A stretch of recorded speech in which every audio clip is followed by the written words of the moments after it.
So Cotto will go to the 8th round for the first time in his career. I know you didn't win it. Suck up good. Put your rock in your head. I want you to put a little more pressure on this boy now. All right? Listen, don't let him relax on the ropes like that. He get his shots off and he stand up on the ropes and wait for you to do something, and you don't do nothing. Step right to him with your combinations. Rock your head and hit that body good. And jab with something in front of you when you're going to him. Listen, John, off of your drops all night long. When this boy's punching, he stopped, you don't come right back off of it. You got to come. Okay, we got to work just like you did. Now you're going to be the only one to knock him out. Not even Mosley knocked him out. You can do it, so go for it. He's got nothing left. He just wants to go the limit. So put your hands in there and make him count. Keep your hands up. But then throw your hands. Throw them. Let's go. Let's do it. Well, there you have it. They're talking knockout in Cotto's corner, George, as he gets ready to go to the 8th round for the first time. So they make clear they want that credential. Watch the heads. Watch the heads. I understand. It's accidental. Watch the heads, fellas. There we go. And of course, Shane Mosley did score a TKO over John Brown, but the reference there is, well, he didn't put him on his back. He didn't force him to be counted out. That's what you can do. Cotto has the power to do it. Oh yeah, I totally agree with that. But you start wondering after 8 rounds, you don't want to lose your juice for the 10th round. You know, I think he's such a mature kid. I just can't imagine this particular prospect getting hung up on the notion of having to knock John Brown out. Seems to me he walks away from a decision just as happy. Yeah, he get hung up. Yeah? There are a lot of fears that come along with being a good champion. Big star, yeah. A lot of fears. You don't want to lose. And 10, 12 rounds. So I may be overrating that placid exterior of his, huh? Yeah, no doubt about it. He's got the power, though. But he hasn't tried to get in there and beat this man to the body, go up and go down to search for a knockout. Oh, step back. Cotto seems to be content if this fight goes round after round at this point now. That's what I thought. I mean, it looks to me like he's so concerned about Brown's head and the possibility of getting butted that he's willing to just peck away from the outside and take the win. You're right. I didn't understand it. I'm sorry. That's exactly right. But he still has that left hook that he can just come up with out of nowhere. If Brown makes a mistake. Brown make the right mistake. He also has a couple of titanium rods in his right arm. The result of an automobile accident last year. Right, might have the first titanium punch in boxing history. Golf clubs, tennis rackets have titanium in them to make them powerful. And he, in fact, said he thought his right hand might be a little bit better than it used to be since he got that titanium rods.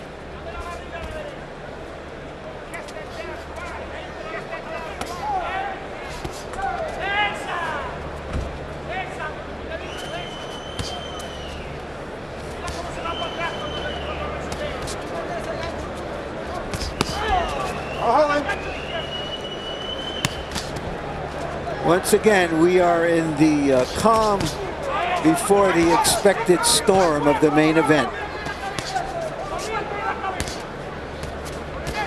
And in the red, white, and blue trunks, you're watching rising Puerto Rican 140-pound prospect Miguel Cotto, Olympic star, big puncher. Who buckled the knees of Brown with a right hand, I believe, and has him hurt.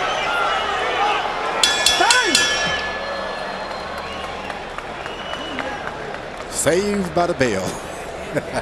Great show. You clear? All right, let's quickly look at the 3 judges for the main event as we continue to count down toward Vargas de la Hoya.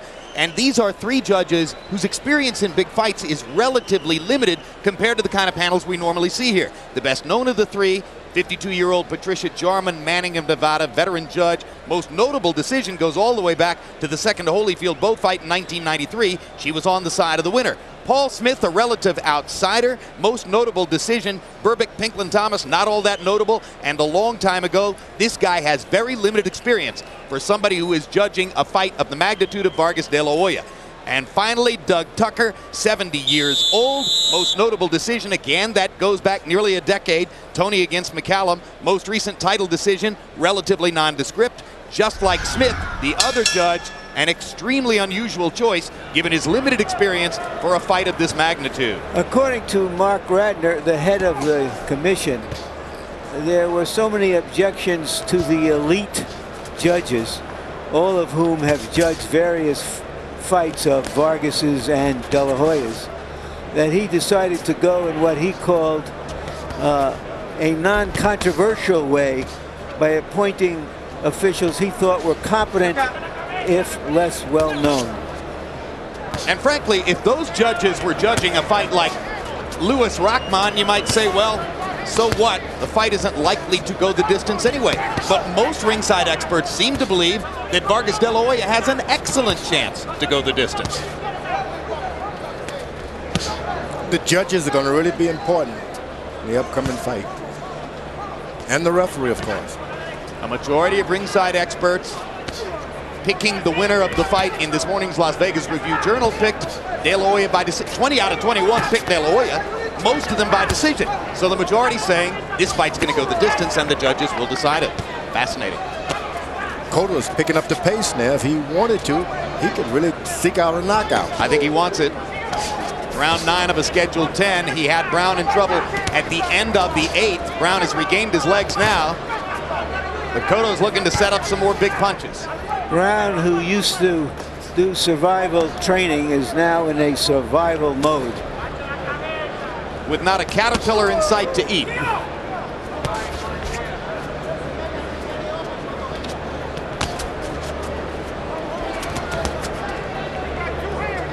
Boy, these rounds seem long, George. You know, show you something about size. It really has nothing to do with anything.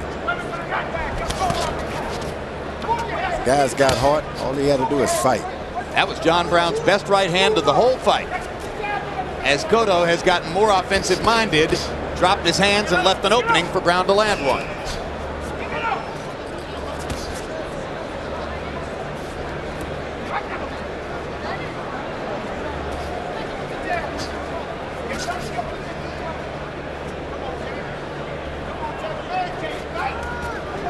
Cotto turned southpaw.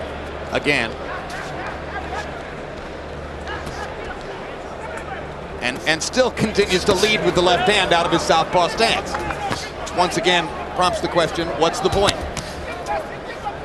He's in with a pro with a lot of savvy. Brown knows when to fold and when to hold. But as Larry pointed out, fighting to survive is John Brown now. Trying for the tiny moral victory of making young Cotto go 10 rounds.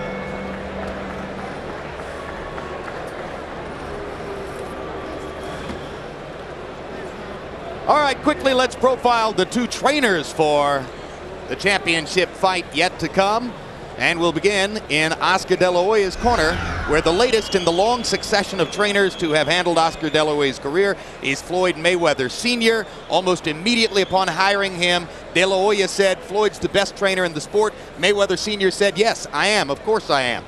His reputation comes mostly from having trained his son, Floyd Mayweather Jr., and he says that Floyd Jr., now being trained by his uncle Roger, is progressing toward being an ordinary fighter. More on that in a moment. Meanwhile, Fernando Vargas is trained by Eduardo Garcia, who is as much a father figure as a trainer for Vargas. During training for this fight, they fired assistant trainer Roger Bloodworth, who was the man most responsible for Vargas's technical approach to boxing.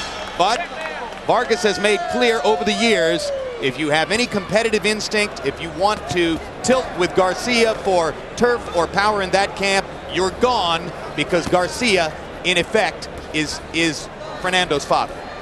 Lou Duva had his exit a couple of years ago. Also, when Vargas felt that he was trying to overtake Garcia. Eduardo Garcia. Harold, how do you have this fight through 9? Okay, Jim, not a tough fight to score. 9-0, 90-79, a monstrous 11-point lead for Miguel Cotto. Jim, the only thing that's difficult about this fight is whether a round without a knockdown is 10-9 or 10-8, because Cotto's winning him so decisively. In the 8th round, when he staggered John Brown at the end of the round, I called it a 10-8 round. The rest of them 10-9, except the second, where he gets an extra point for the knockdown. Harold, that's the most interesting thing that's happened in this fight. Cotto is giving it an effort. He is showing that after 9 grueling rounds that he is still alive and trying his best. 9 knockouts in 11 fights going in. 2 times he went the distance. Those were in 4-round fights. How important is it to a fighter at this stage of his career, George, to finish a 10-round fight? I think that's very important. That's the best thing that ever happened to him. He's gone 10 rounds. He knows exactly what he can do. He sees now that his power is still in existence. Hey, this is a win-win situation for Cotto. Miguel Cotto of Puerto Rico headed up the ladder fast in the 140-pound weight class, and as Larry Merchant pointed out, perhaps eventually to move to welterweight. Particularly a strong possibility in light of the fact that he weighed in at 139.5 27 hours ago and entered the ring at 153.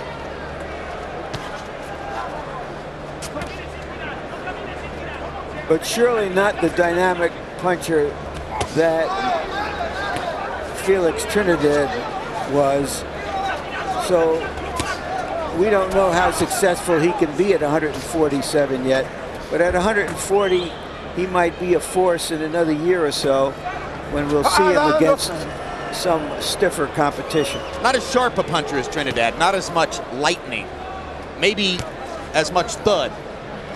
Well, Trinidad had the rare ability to turn around a fight with 1 punch against almost any opponent.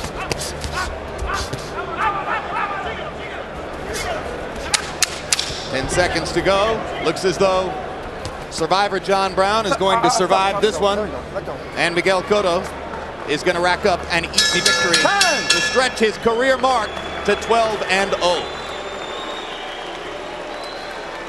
A winning performance, but he didn't win over many fans here in Las Vegas.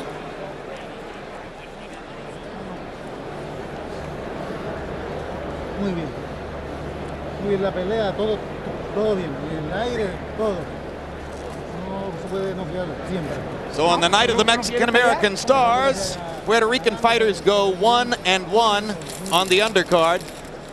Alicea, knockout loser to Nate Campbell. Miguel Cotto, and I'm anticipating the scores here, obviously, easy winner over John Brown. This time I think I can safely guess that he has won a decision in the fight.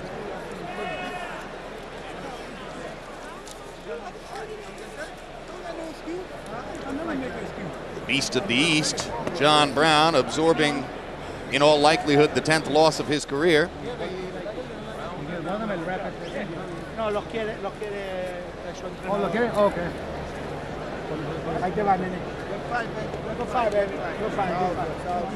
It's like being a pitcher with 20 losses. You got to be a fairly decent fighter to get into double figures losses in your career, because you got to be around a while for that to happen.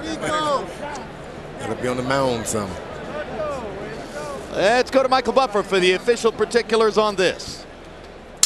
Ladies and gentlemen, here at the Mandalay Bay, we go to the scorecards. Jerry Roth and Dalby Shirley both scored about 100 to 89. Dwayne Ford has it 100 to 88. All for the winner by unanimous decision, still undefeated, Miguel Angel Cotto.